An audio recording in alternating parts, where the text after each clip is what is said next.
mau dia berak di Alkitab, ya, mau dia bakar Alkitab. Buat orang Kristen itu sebenarnya nggak masalah, karena yang namanya firman itu bukan bukunya itu, saudara. Jadi kalau dia minta dibunuh sama Tuhan Yesus, saya rasa kok ya bukan Tuhan Yesus yang bunuh, saudara ya. Kalaupun nanti dia mati di meja operasi, saudara, ya itu bukan karena diasap sama Tuhan Yesus, saudara, tapi karena apa? Karena memang dokternya mungkin kurang pinter, atau dia bayar operasinya kurang mahal, kan begitu, atau memang dasarnya sudah penyakitan karena memang dia sudah menghina Tuhan Yesus, ya kan? Karena lihat, semua mualaf, Hani Christian, Irina Handono, Yahya Waloni, ya, siapa lagi kemarin ya saya sebutkan ya, Stephen Indra, itu anaknya mati semua, anaknya dia mati semua, saudara, ya kan? Yudi Mulyana pun anaknya Down syndrome, saudara, ya. Kenapa, saudara? Yudi Mulyana Down syndrome anaknya lolos, saudara, karena dia tidak pernah dengan sengaja terang-terangan menghina agama lamanya, ya, atau kekristenan, tetapi karena memang dalam keputusasaannya, saudara. Beda dengan Stephen Indra, Hani Christian, Irena Handono, dan siapa itu? Yahya Waloni. Dia memang sengaja, saudara. Ya kan? Itulah bedanya, saudara. Nah, kemudian kalau Anda melihat lagi, saudara, ya, oh itu benar ya, anak sulung. Biasa ngomong anak sulung ya. Anak-anak yang mati itu beneran, saudara ya. Bener, saudara, itu benar anak yang mati, saudara. Ya. Bahkan itu yang orang Tegal itu, sampai itu yang mualaf itu, mati sekeluarga loh, saudara. Mati sekeluarga, dia habis menghujat orang Kristen, ya, menghujat Kristen, menghujat Yesus segala macam, dia perjalanan, mati tabrakan sekeluarga, mati semua, saudara. Ya kan? Beneran ya. Nah, ya ini sih nggak usah dilihat ya, Sarah ya, bukan masalah sampai Februari, nggak sampai Februari. Agustan ini memang sudah bau tanah, saudara ya, udah kena jantungnya akut, saudara ya. Karena ya dulu sehat-sehat, begitu jadi Kristen, begitu meninggalkan Kristen ya tidak ada proteksi lagi. Ya kalau bukan anaknya yang mati, dia yang mati, nggak usah dia pakai kentutin Alkitab, dia memang sudah bau tanah si Agustan ini. Ya karena seorang ustadz mualaf ya sakit jantung, dia butuh modal, saudara, buat operasi. Demi dapat uang itu, dia kemudian melakukan tindakan yang luar biasa dengan kentutin Bible, saudara.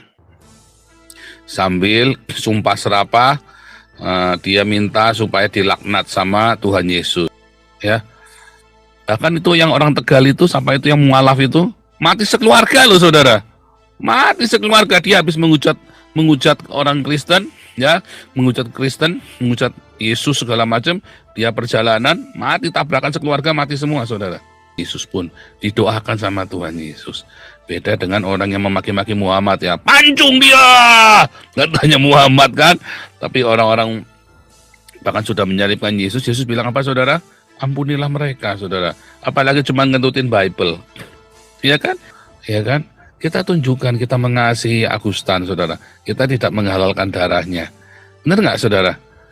Benar nggak? Kentutkan cuma buku. Kita juga nggak ngerti itu dalamnya apa. Ternyata dalamnya film bokep. Kita kan nggak ngerti, ngaku-ngakunya Bible, saudara. Kan dengan dalamnya bokep, apa cerita ini hero. Kita mana ngerti, saudara ya. Saja, saudara ya. Apakah ketika kitab ini saya tempel di pantat, ya, dalam sebulan saya akan mati? Kita tes ya. Kita tes ya. Dalam 1 bulan. Kita lihat, apakah dalam sebulan saya akan mati? Ya. Kita lihat, nanti apakah Agustan akan mati ketika Alkitab ditaruh di pantat.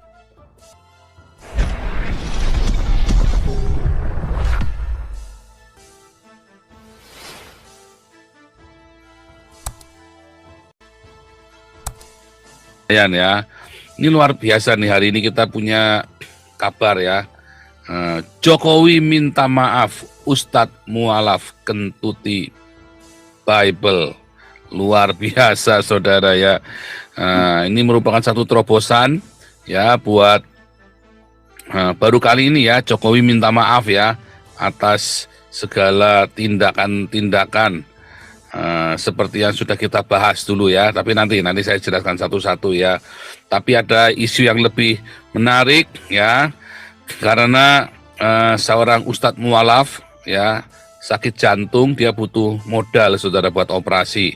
Demi dapat uang itu, dia kemudian melakukan tindakan yang luar biasa dengan kentutin Bible saudara. Sambil sumpah serapah, dia minta supaya dilaknat sama Tuhan Yesus. Ya saudara, luar biasa saudara ya. Aduh, luar biasa sekali ini. Namanya Agustan ya, yang menghalalkan darah saya itu saudara. Udah kurus kecil, jantungan mau menghalalkan darah saya sampai garu-garu kepala saudara. Ya. Lalu saudara, apa yang terjadi saudara? Ya orang ini memang sudah jantungan ya. Jadi kalau mati pun belum tentu karena diasap saudara. Nanti mati di meja operasi ya belum tentu karena diasap. Ini kan lagi mau operasi jantung. Dia lagi cari duit. Caranya dengan ngentutin Bible saudara kan. Memang caranya namanya usaha kan, boleh-boleh saja saudara. Apakah Tuhan Yesus marah saudara? Saya yakin Tuhan Yesus nggak marah saudara ya. Loh, oh begitu Pak? Iya. Saya yakin Tuhan Yesus nggak marah. Beda sama Allahnya Islam, saudara, ngamukan. Saudara. Kalau Allahnya Islam memang ngamukan, saudara. Ya. Dikit-dikit halal darah. Jadi nggak usah menghalalkan darahnya Agustan, saudara ya. Nggak usah lebay lah. Cuman ngentutin Bible. Itu yang dikentutkan cuman buku. Kita juga nggak ngerti itu dalamnya apa. Ternyata dalamnya film bokep. Kita kan nggak ngerti, ngaku-ngakunya Bible saudara, kan dengan dalamnya bokep apa cerita ini hero. Kita mana ngerti saudara ya. Kalau pengakuannya dia itu Alkitab gitu saudara ya. Terus dia kentut-kentutin begitu. Trut begitu saudara ya. Terus dia pikir wah Tuhan Yesus akan mengasapmu. Cara kerjanya nggak begitu ya kalau di dalam Tuhan saudara ya. Bahkan penista agama, orang-orang yang memaki-maki Tuhan Yesus pun didoakan sama Tuhan Yesus. Beda dengan orang yang memaki-maki Muhammad ya, pancung dia, katanya Muhammad kan. Tapi orang-orang bahkan sudah menyalibkan Yesus, Yesus bilang apa saudara? Ampunilah mereka saudara. Apalagi cuma ngentutin Bible. Iya kan? Saudara, ada satu cerita yang main si Liam Neeson ya. Judul filmnya The Silent ya, The Silent. Anda cek nanti, bagus ya, The Silent ya. Jadi dalam cerita The Silent itu saudara ya, ada si misionari ya datang ke Jepang saudara memberitakan Injil. Lalu misionari ini beserta seluruh jemaatnya ditangkap saudara sama samurai Jepang. Nah, terus apa saudara yang terjadi? Orang-orang disuruh ya nginjek Alkitab saudara. Ya, si orang-orang Kristen ini termasuk misionari. Nah, bagi orang-orang Kristen, Alkitab ini bagi dia ya, bukan bagi saya. Bagi dia itu sakral, saudara. Sehingga orang-orang ini pada nggak mau nginjek Alkitab, lalu dibunuhin satu-satu sama si samurai Jepang ini, saudara, sama penguasanya di wilayah itu ya, saudara ya. Terus akhirnya bagaimana, saudara? Misionari bilang jangan, udah, aku injek itu Alkitab. Lalu misionari dibebaskan. Dan dia diceritakan kehilangan imannya gara-gara dia nginjek Alkitab, saudara. Diinjek Alkitabnya, dihina, saudara ya. Nah, apakah itu berarti Tuhan tidak maha kuasa, saudara? Saudara kalau ikutin ya pengajaran di dalam komunitas ini, embun pagi dan kalau hari Minggu, saudara kan mengerti bahwa ternyata ritual dan simbol-simbol di dalam kekristenan itu ternyata tidak berarti apa-apa, saudara. Beda di dalam Islam, ya. Jadi ketika ada orang mau kentutin salibnya dipakai buat bakar babi, ya katanya kan Nabi Isa kalau datang, ya Nabi Isa katanya ya, kata orang Islam, kalau datang nanti akan mematahkan semua kayu salib lalu bakar babi. Oh ya, saudara, apa maksudnya saudara? Nabi Isanya orang Islam itu kalau datang, ya dia memang akan mematahkan semua kayu-kayu salib, saudara. Buat apa? Buat bikin BPK, saudara. Ya babi-babi dibunuh, dibakar, bahan bakarnya pakai kayu salib. Lalu siapa yang pesta? Yang pesta adalah Nabi 26 dengan para pengikutnya. Haleluya. Oke, teman-teman sekalian, mungkin Anda pernah mendengar orang yang tidak percaya Yesus mengumpat, ya, memaki, menghina, bahkan seperti yang dilakukan oleh Agustan, menaruh Alkitab di pantatnya dan kentutin Alkitab. Ada yang menghina salib dan mengatakan ada jin salib, ada jin kafir di salib, menista Tuhan Yesus melalui gambar-gambar yang amoral, memaki Tuhan Yesus dengan menyebutnya Yesus binatang tertentu, mengatakan Yesus nabi sesat, dan berkata Yesus lahir dari hasil perzinahan, dan seterusnya. Nah, apa reaksi kita ketika sebagai orang Kristen saat melihat kebenaran dihina? Kita akan melihat sikap orang percaya dalam gereja mula-mula dalam membela kebenaran pada saat itu. Nah, membela kebenaran dengan kasih, orang-orang percaya mula-mula membela kebenaran Kristus dengan argumentasi mereka menyatakan Yesus adalah Tuhan kepada semua orang yang memusuhi sang kebenaran atau Kristus. Ya, mereka tidak diam saat kebenaran itu diserang. Mereka membuka mulutnya, mereka berapologet, mereka mempertahankan kebenaran yang mereka imani, tetapi mereka membela kebenaran dengan kasih, dengan argumentasi, bukan dengan hati yang panas dan cara anarkis yang ditunggangi oleh iblis. Ketahuilah bahwa orang percaya atau gereja mula-mula tidak pernah melakukan hal-hal yang seperti di bawah ini. Terdapat mereka yang menghina Tuhan Yesus. Di sini kita akan perhatikan ada beberapa peristiwa menghina iman Kristen. Dan bagaimana menanggapinya? Mereka tidak pernah memaki orang yang memaki Tuhan Yesus. Jadi perlu kita ingat, kita tidak boleh memaki orang yang memaki Tuhan Yesus. Lalu mereka tidak pernah memukul orang yang membenci Tuhan Yesus. Mereka tidak pernah menghukum orang yang menyangkal Tuhan Yesus. Mereka tidak pernah memenjarakan orang yang menghina Tuhan Yesus. Mereka tidak pernah membenci orang yang mendiskreditkan Tuhan Yesus. Mereka tidak pernah membuat undang-undang penistaan agama untuk menjerat orang yang mengejek Tuhan Yesus. Mereka tidak pernah menganiaya orang-orang yang mengatakan Yesus penyesat. Mereka tidak pernah memaksa orang-orang menolak percaya, orang-orang yang menolak kepada Tuhan Yesus. Jadi, kalau kita lihat, kita bandingkan orang-orang Kristen mula-mula dengan orang-orang Kristen sekarang ini, dalam membela kebenaran Kristus sesungguhnya jauh berbeda. Orang-orang Kristen mula-mula dalam membela kebenaran Kristus, kebanyakan mereka adalah orang-orang yang sungguh-sungguh militan. Dan kalau kita bandingkan dengan saat ini, kebanyakan orang-orang Kristen saat ini sungguh jauh dari kebenaran. Bahkan dapat dikatakan cara mereka memperlakukan orang yang menghina Tuhan Yesus tidak mencerminkan kebenaran Yesus itu sendiri.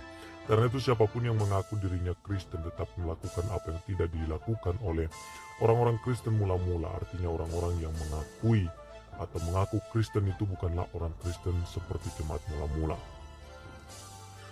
Lalu diam saat kebenaran Injil dihina. Ada banyak orang Kristen diam 1000 bahasa saat kebenaran diserang. Mereka berdalih Tuhan bisa membela dirinya sendiri, tetapi ini hanyalah sikap hati pengecut. Orang-orang seperti ini lebih suka mengamankan dirinya karena tidak berani memikul salib. Mereka tidak berani berdiri bagi Kristus. Mereka lebih suka diam saat kebenaran Injil diludahi di hadapannya. Orang seperti ini akan berdalih, biar Tuhan membela dirinya sendiri. Tetapi yang benar adalah Tuhan ingin kebenarannya dibela oleh orang percaya.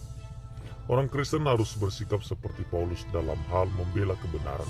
Rasul Paulus berkata, mereka ini memberitakan Kristus karena kasih, sebab mereka tahu bahwa aku ada di sini untuk membela Injil.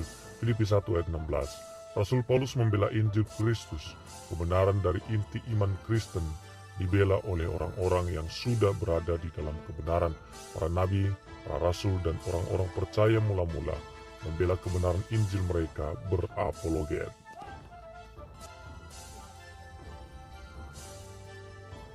Nah, bagaimana menghadapi ejekan menurut pandangan Alkitab? Nah, teman-teman, siapa di antara kita yang tidak pernah dihina maupun diejek? Mungkin semua orang pasti pernah mengalaminya. Jika kita lihat pada masa sekarang, hinaan dan ejekan sudah sangat melekat di dalam kehidupan sekarang ini. Tidak hanya orang-orang yang hina saja yang diolok-olok, melainkan orang yang paling mulia sekalipun tetap saja akan mendapat hujatan yang ramai. Sekarang hinaan juga sudah merambah ke dalam lembaga-lembaga agama. Ini yang membuat pergolakan antar umat beragama semakin tinggi. Tidak ada lagi toleransi, malah mereka marak adalah diskriminasi. Bagi umat agama Kristen pasti sangat banyak sekali orang-orang yang mencela di dalam kehidupan beragama. Bukan hanya kita saja, melainkan Tuhan Yesus pun ikut direndahkan.